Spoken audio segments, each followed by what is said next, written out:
A jaw-dropping political story out of South Carolina. The lieutenant governor comparing poor people to stray animals. Lieutenant Governor Andre Bauer has made it known that he wants to run for governor to replace current governor Mark Sanford, who is not running again and was involved in his own scandal, as you know about. But here's what Bauer said about school lunch programs at a town hall meeting. Quote, "My grandmother was not a highly educated woman, but she told me as a small child to quit feeding stray animals. You know why?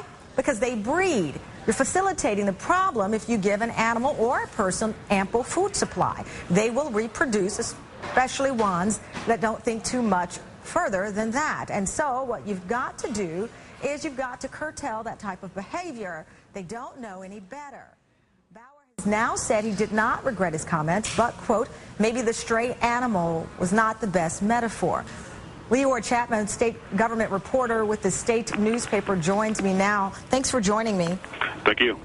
What's been the reaction to these comments and that Mr. Bauer is saying, hey, I meant what I said, maybe I made a bad metaphor here? Pretty intense. You've got a lot of people responding to this, and this has become a big question about whether or not this helps or hurts him in a Republican primary. What he's really targeting is the idea of entitlements. He says he wants to rethink them. He gives his own story about growing up poor.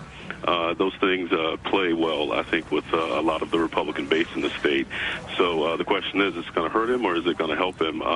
Particularly in the general election, I think, there are more independents involved, and maybe it hurts him there. But that's one of the stories we're working on today. What else can you tell us about this lieutenant governor? I know he was very vocal at the heart of Mark Sanford's scandal with his affairs. What else do we know about him that would maybe explain, other than that he grew up poor, these comments? Well, this is a very competitive race, so I will say that. He's pretty shrewd. He's won 2 statewide elections, and he's done so being the underdog a lot. So he's not to be underestimated, and he's certainly not at this moment seen to be the leader in the Republican primary. But this is a moment, and it's a moment where I think he was pretty calculated and not apologizing, because I think there are a lot of the Republican base that might agree with him. Right, because I understand that this town hall meeting, the audience, no one in the audience reacted negatively to that, but what are the critics saying specifically about how he articulated himself in this? Well, clearly, there are a lot of people who maybe even agree with the intent of it, do not agree with equating people with animals. That certainly is the part that he wants to amend, but he's still not apologizing for the intent. So there are even people who are fellow Republicans who say that it's regrettable that he make that comment. And also, too, you got to think this state has 12.6% unemployment, which is a record.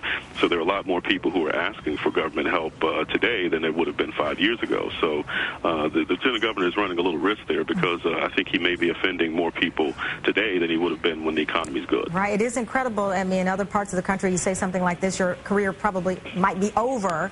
But there, as you pointed out, it's still up in the air whether he will survive comments made about people equating them to stray animals. Thank you, Leroy. Greatly appreciate it. All right. Thank you. Sure.